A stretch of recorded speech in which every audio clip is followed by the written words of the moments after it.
This podcast is a best of podcast with Saturday Night Live alumnus Gary Kroger. And this was done several months ago when Saturday Night Live was celebrating their 50th anniversary. Gary was in the audience when SNL celebrated their 50th anniversary at 30 Rock. He was on SNL back in the 80s, I do believe. And he has quite a few stories to tell. After Saturday Night Live, he did a variety of different things, including being a game show host.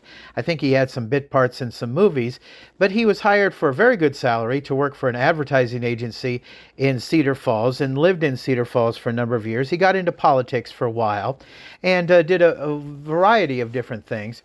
Since I've interviewed him, he has now since moved to Vermont, but we interviewed him when he was living in his home in Cedar Falls, and as I say, he has a wide variety of interesting stories from his days, not only from high school, but his times at Northwestern University when he got into Second City, and then on to when he felt like he'd won the lottery, going on to Saturday Night Live. And we'll get to that in just a couple of moments. But first, a word from our sponsors, including Ryan's Tire and Auto on First Avenue in Newton. Ryan's been a sponsor and supported Out and About with Jamie Grout from the get-go. And at Ryan's Tire and Auto, we want you to know that they take great pride in delivering more than just tires and vehicle maintenance. They provide an unwavering commitment to great service every time. Over the summer months, they've done a lot of maintenance on my vehicle. I've worked the morning shift at WHO Radio as a producer, and they've done an oil change on my car. They put in a new blower motor for my air conditioning, and in this hot, humid July weather we've been having, I've really needed that. They put new windshield wiper blades on my car too. Ryan's Tire and Auto on First Avenue, Newton does a great job. Check with them if you need any servicing for your car. Also, Newton Clinic, they've also been with us since the get-go. Want to thank them for being a very supportive sponsor. From the sidelines to the starting line, make sure your child is ready to play. Schedule their sports physical at Newton Clinic and start the season strong. Call or text 641-792-2112 to book your appointment today at Newton Clinic. They also have a new provider there at Newton Clinic too. Check her out, Kinsey Heiser. They're excited to introduce their newest provider there, Kinsey Heiser at Newton Clinic. And also sponsored by Advantage Credit Union. Good grades bring accolades. It's report card time again, and Advantage Credit Union is ready to reward your student for their scholastic efforts. Students K through 8 can earn up to $20 per semester by bringing their report card into Advantage Credit Union. We have a PhD in report card history and financial mathematics, so we'll reward your student for doing well in school. Simply be a member of Advantage Credit Union or open up an account for your child or grandchild with a $25 deposit, and we'll take care of the rest. See Credit Union for details. Member NCUA. It's time for another edition of Out and About with Jamie Grout, and I am super excited to be talking to my old friend Gary Kroger. I haven't spoken to him in a long time. We used to run into each other occasionally when I lived in the Waterloo Cedar Falls area. Had him on the air with me when I was on Mix 96 here in town, and I think my former boss Jim Koloff was a little ticked at me because I maybe played one or two songs when I had him on the air with me, because he told so many great stories about his days on Saturday Night Live as an alumnus on that show. We had Tim Kazurinsky on with us on the phone. Yes. And I am excited to kind of rehash this because this year is the 50th anniversary of Saturday Night Live, and he was in the audience, and I'm so darn proud of him for getting on stage. I sure did. Between Paul McCartney and Lorne Michaels, and I posted the picture on Facebook this morning of it. Gary, before we get to the SNL stuff, I want to know, now, were you in theater in high school? Oh yeah, I was obsessed. I was that guy. I was the guy that had to be involved in some way or another in every show. It's what I wanted to do. Were you always interested in theater, even as like a little kid? Well, yeah, I can't think of a time. I wouldn't have called it theater when I'm 3, 4, 5, and 6 years old, but I enjoyed entertaining. I would watch Red Skelton. I loved Barney Fife on the Andy Griffith Show. I loved Dick Van Dyke. Sure. So those were sort of my role models. You know, I met Dick Van Dyke. You did? I was an extra in the movie Cold Turkey. I met Dick Van Dyke on Cold Turkey too, but I was just some schmuck little kid that went down there to watch them film, and I got his autograph. Was it in Winterset or Greenfield? Winterset. Winterset. My grandma and grandpa were in Winterset, and I met him in Winterset and took pictures of him. And I was also an extra in Greenfield because I had cousins living there. I was there for one day, but I was such a pain in the butt to my sister, who was also in Greenfield, that she called my parents to come get me and take me home. Well, you know, funny, we should talk about Dick Van Dyke, because thinking about role models or artistic role models. Yes. The Dick Van Dyke Show, of course, was huge, and it was something that we sat down to watch. But he was Bert in Mary Poppins, for heaven's sakes. Yes. And Chitty Chitty Bang Bang was just as magical to this kid. So here he was, Dick Van Dyke. I cherished his autograph, kept it in my wallet that was eventually stolen, so I don't have it anymore. Okay. But Dick Van Dyke was that's what I wanted to do. Sure. I wanted to be a creative person who had a television show or something like that. The path is to do theater in high school. That's where you learn, you develop some chops. And then I went on to do theater at Northwestern, where I went to theater school. And then it's sort of a circuitous path to what became my career. But it all started in theater. So from Northwestern, what did you go to? What, Second City or the Groundlings or what? Second City. Second City. Well, you know, I'm trying to keep the Reader's Digest version of this, because in real time it would take hours, it would take days to tell the story. But I went to theater school, just major in theater at Northwestern. And it's a great reputation. Yes, everybody it does. would say, you got to go to Northwestern. Well, my humble and parents of modest means, we cobbled together a way to send me to a very expensive school. And I had work study, and I took jobs at night and in the morning. We found a way to do it.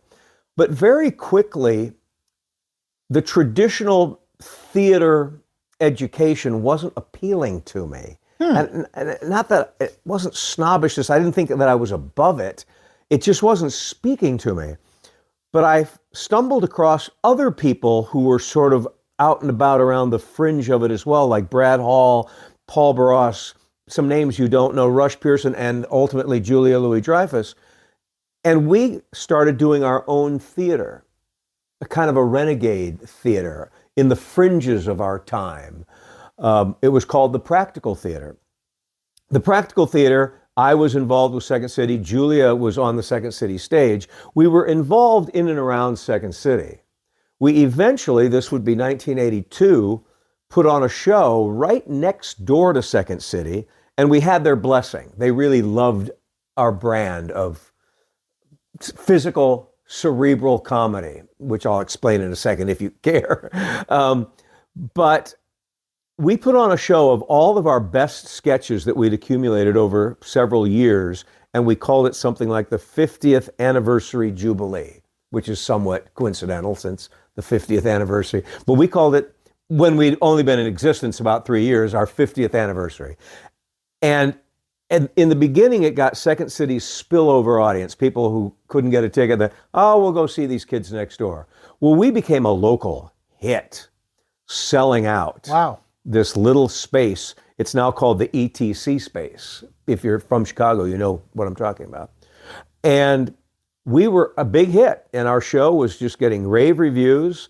I was hoping to get an agent. I was hoping maybe I'll get a commercial, make a couple $1,000s, make a little money. Then we heard that one night, this would be September 1982, Dick Ebersol and Bob Tischler were in the audience. Now, I'll give you some backstory to that.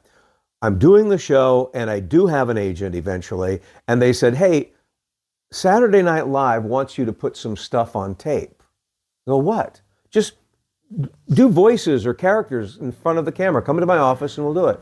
I go, okay. So I did a bunch of weird stuff that I've never seen, and I guess it was set out there. Well, on the basis of that, I think Tim Kazurinsky came to check us out. And he went back and said, hey, you got to see this Kroger kid. Well, they came out and they liked all of us, every one of us. They didn't like me any more than anyone else. Now, I may even have the story wrong, but that's sort of how I've been told, that they were checking me out, but they loved Brad Hall. They loved Julia. and Paul Barras was hired as a writer. So we ended the show in September, and I remember driving down Lakeshore Drive to our last show in Chicago with Julia, and it felt like we'd won the lottery. Oh, I bet. It did. It's just like, Yeah. It was never, ever, Jamie, my design to be on SNL. I would watch the show every Saturday religiously like everybody else in the dormitory, but I had no desire to do sketch comedy. Wow. None. Uh-huh. The practical theater I enjoyed because we were doing political comedy that was still very physical, sort of guerrilla theater. We were social commentators, so I felt like we were doing something important. But then we found ourselves in New York as the new cast of SNL in 1982. And I hope it never sounds like sour grapes. That's the best part of the story. Mm-hmm. The anticipation of what it could be, because getting there, it was never what we had hoped. You know, we weren't really embraced by the other cast or the writers, not initially at least. And so it was really hard for us to find airtime and get any momentum at all. Brad left after 2 years. I managed to be there with Julia for 3 years. And I did feel in that last year with Billy Crystal and Marty Short and Chris Guest that I was becoming part of the ensemble, and I figured out how to do this now. Mm-hmm. I figured out how to write for television. Were you also in the cast with Eddie Murphy or no? Yeah, Eddie Murphy was there, and I'll go back a little bit. When we got there in 1982, we went into Dick Ebersol's office because Dick had taken over the show because Lauren had left. And he said, I want you to see what we've been doing. So he puts on these videos of Mr. Robinson's Neighborhood, Tyrone Green, all these Eddie Murphy characters, and a lot of them had Joe Piscopo. And I remember turning to Brad and Julia and Paul going, why are we here?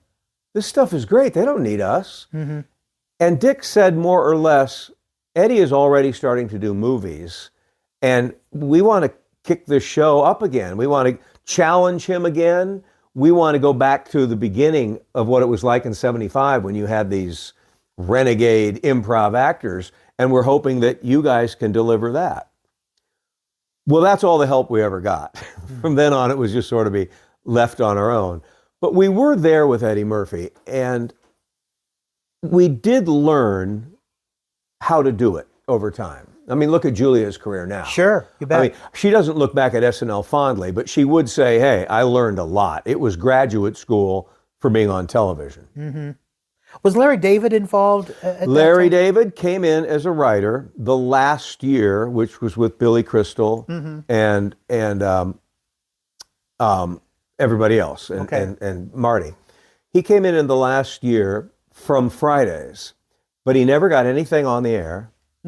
And he was so frustrated, and he'll tell you the story, and I've seen him tell the story on talk shows. He was so mad that he quit during a show, realized what he had done, giving up a paycheck, and came back to work on Monday. That's an episode of Seinfeld. It's an episode of Seinfeld. Well, there's another episode of Seinfeld that I'll tell you about too, and this is an inside story that I've never heard anybody else tell. Okay. And maybe they can't because I was there.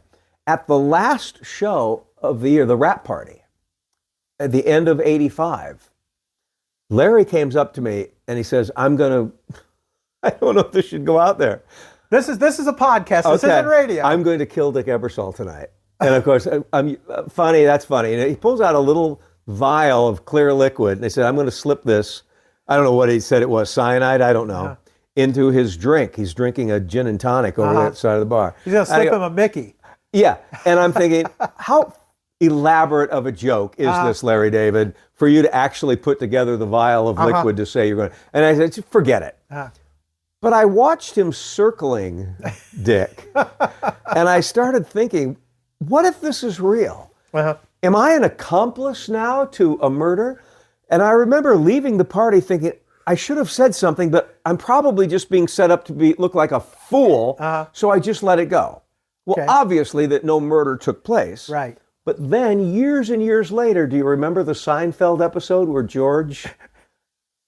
I do. I do remember that. Yeah. Well, Larry is brilliant at lifting these things out of his odd perspective, but yet real life, and transposing them onto his scripts. Sure. Very, very interesting.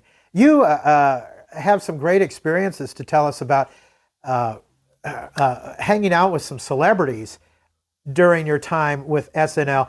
Tell us about Huey Lewis. I can't go into detail with the Huey Lewis story, except to say that Huey and I shared a limousine at the end of a very long rap party. Okay.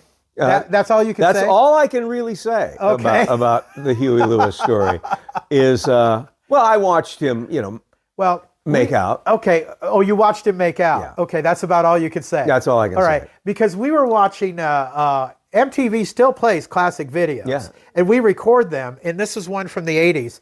And so I was watching this with my sweetie, who I call Little Red because she's 5 feet tall and has red hair. Red hair. And I said, Gary Kroger rode around in a limousine with that guy. Yes, he did. Yeah, and she's like, really? She was very impressed. Well, we were by the only two people and a couple of young women left at the bar at the end of a rap party. It's got to be 6:30 in the morning. Huey's got a limousine, and he took us all home. Okay, could you tell us about your date with Megan Mullally? Not very much about that either. No, I can't tell you. We went to see Steve Martin when he was just blowing up as the megastar, and he had the in Chicago an amphitheater. I mean, not an amphitheater. I forget what it was called, but it was a gigantic convention center, and he filled up the place. And the only thing that I'll say about this is I laughed so hard I peed my pants. All right, I'll tell you the story. Okay. I peed my pants. Okay.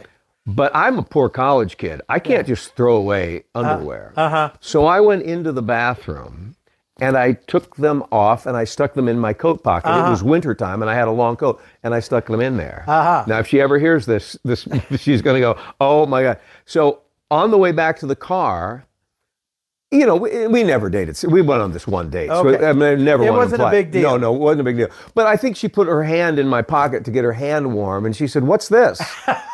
And I quickly said, "Oh, it's an oil rag because my car. You saw it. It's an old car. It leaks oil." And that was the end of that. And if you don't know who Megan Mullally is, you probably never watched. Will and Grace. Yeah, Will and Grace. She played Karen on that show. Yes. She was a great actress. So there were a lot of... Well, there's Christopher Reeve. I can tell you a little Christopher Reeve story. Please do, yes. Nicest man in the world, and he was the host in 85, I believe. And we went out to dinner. We really became good friends. Okay. And we went out to dinner, and I told him that night at dinner, I said, Chris, when I was a little boy, I used to wear my Superman suit to school. Because I was a frail little kid, and I loved Superman. And when you're in second grade, you certainly think that you could be Superman. So if I put my suit on underneath my clothes, maybe somebody someday will accidentally see the S under my shirt and the word will go out in the school that Gary Kroger is actually Superman. How about that? It's second grade logic, right? Yeah. Well, I also put my cape on and it would bunch up in my pants. Okay. And so to one girl, and I'll say to this day, Julie Nielsen said, "Are you wearing a diaper?" Gary Kroger's wearing a diaper. So I went from the possibility of being outed as Superman to a kid wearing a diaper in second grade. It was so humiliating. Anyway, I told Chris that story, and he did a panel show, and I don't remember what it was, Live at 5 or whatever. And actors are so desperate for a good story to tell that he told the story as if it were himself. Okay. He stole my panel story. But I was never mad because I soon realized how difficult it is to have a story to tell. Okay. And the audience went, "Oh, that's the sweetest story." That's my story. Why did you steal it? He stole it because you're desperate, whatever. And he was still the nicest guy in the world. Okay, we're talking about the nicest guy. Who was the biggest jerk? Everybody thinks I'm going to say Robert Blake, and I am going to say Robert Blake, although I didn't actually think he was a jerk. I wrote a script when he hosted the show that was, I don't remember what it was called. Somebody said it was called The Breezy Philosopher or something. And all I remember is that he was a college professor with a cockatoo who knew everything. It was Beretta teaching college, but the cockatoo had all the information. And he took the script and said, "Want to know what I think of this?" And he wiped his ass with it. Oh, dear. And then he threw it at me, and allegedly it hit me in the face, right? I didn't mind. I just thought, okay, I guess you don't like it. And I thought, well, I guess I'm in the big leagues now. This is how they deal with stuff. I really didn't mind. Really? Okay. But it offended a lot of people in the room. I see. Because he was never asked back to do the show. And I've heard people tell that story about poor Gary Kroger having his script thrown in his face. Sure. So he's been branded as one of the big a-holes of the show. But I remember him being approachable, worked hard on the scripts, took it seriously, being somewhat affable, actually. Well, I saw a documentary or something about, maybe the last 90 minutes before the first Saturday Night Live, and it all kind of came together chaotically, and also about the week leading up to Saturday Night Live. Was that your experience? Was it real stressful and people had to use the bathroom a lot because it was, the movie Saturday Night sort of tells it in a condensed version of all the mayhem. It's just sort of squeezed together. All the mayhem was there, but maybe not quite so focused as it appears in like that movie or a documentary. But yes, because you come in on Monday with nothing, and by the end of Tuesday, by Wednesday morning, you've written the whole show. Then you read through the show. You really just met the host. And then the show is chosen and you've got Thursday and Friday to put it together. Sometimes you have a few things to do. Sometimes you have nothing. Somebody is always crying because their sketch didn't make it. And you really don't have time to work things out. It's a lot of pressure. If you're doing an impression of somebody that you've never done, you've got 2 days to nail this thing. Well, that's the exciting part, the challenging part, but it's also the part that'll drive you a little bit nuts.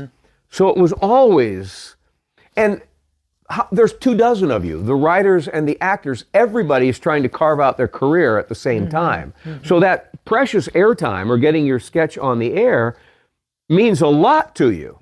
That could make or break, in your mind at least, your career, your future.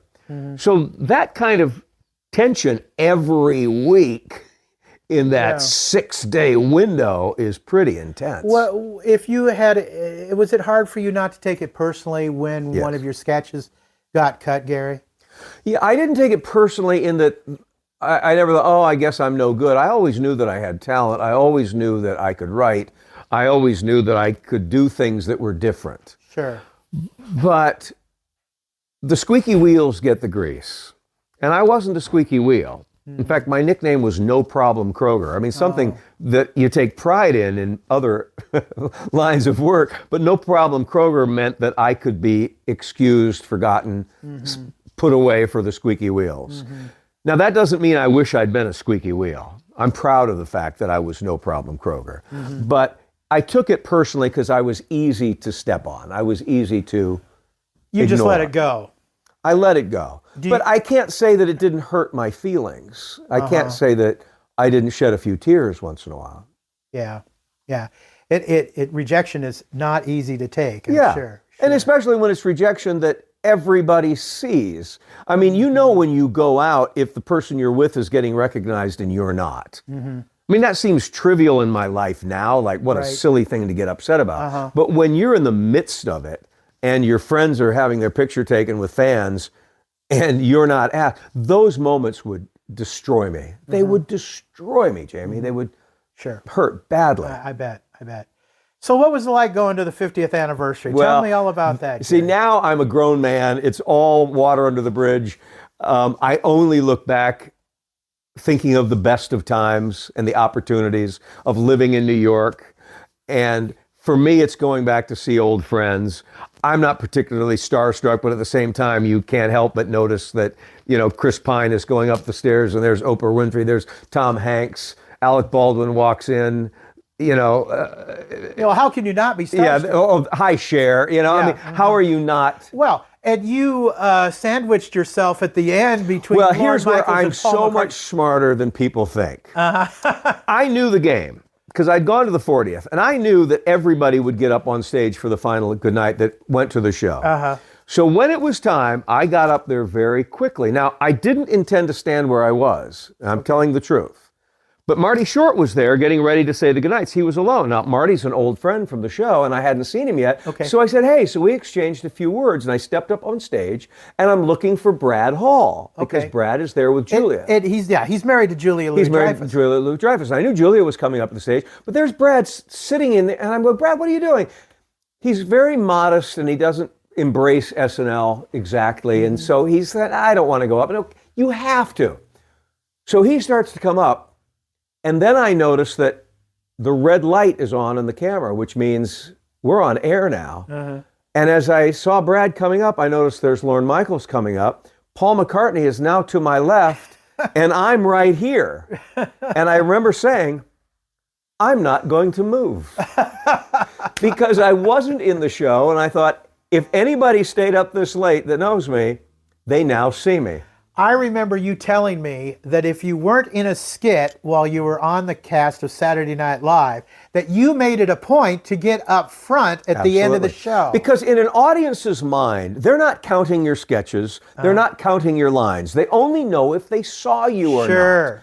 So the one thing I did do is I knew that I'd get up on stage, so I wore a red tie to a black tie event, only so that my wife and kids could find me in the crowd. Uh-huh. But now Mr. Red Tie is right there, front and center. Yeah. And to my point that the audience just knows if you're in the show. I didn't think anything of it really, except hopefully my family saw me.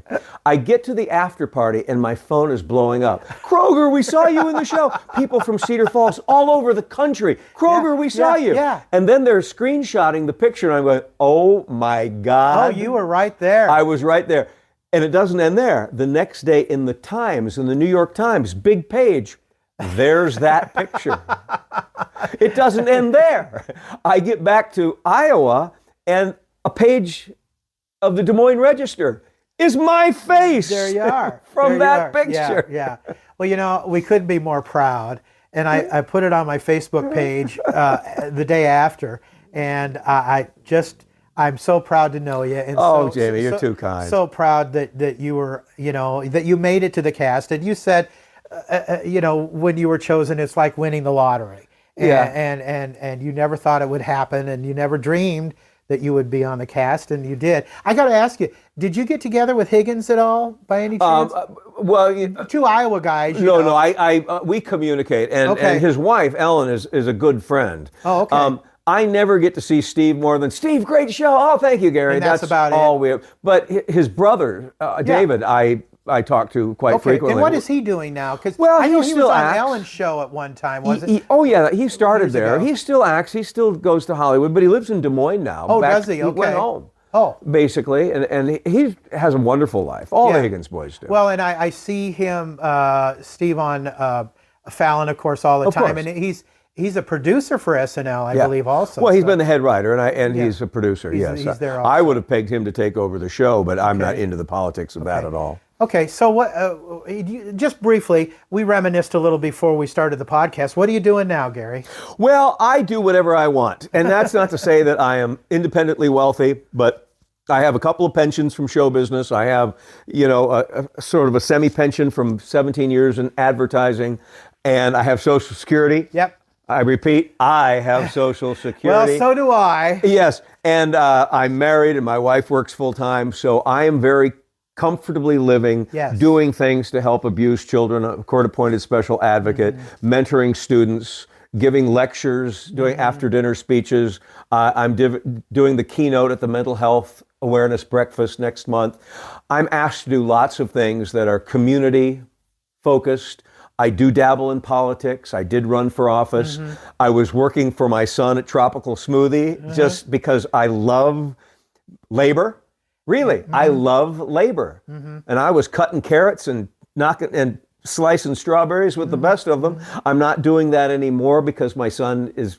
He wants to get into show business He too. wants to get into show business too, and he's a brilliant musician. And so, my job in life now, and this is going to sound corny, it's to help facilitate other people. Wow. If I have some information, some ability, some connection, some knowledge that can help not only my kids, my family, but other people in the community or the larger community, that's my job. God bless you. Well, let me tell you this, Jamie. You have now bookended the two best interviews of my career. Because I came out here and I had the greatest time with you at my first interview when I landed here back here 22 years ago. Well, and now this has just really, really been fun. Well, I wanted to get this interview, and I have not captured technology some other podcasters have, where they can do things over the phone or video or whatever. So I wanted to drive up here and get this done, and I have. And I know this is going to be a popular podcast. We're going to do a video here in just a few minutes. Okay. It'll be a capsulized version of this.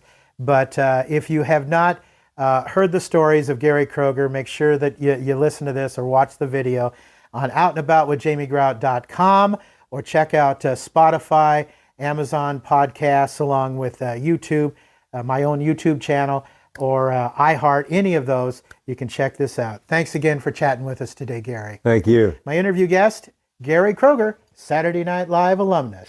This podcast also sponsored by Lynette Baker, Halo Branded Solutions, Jersey Freeze in Monroe, home of the Van and Bonbon Freezer, and Westside Java Coffee Bar. Until next time, Grout is out. See ya.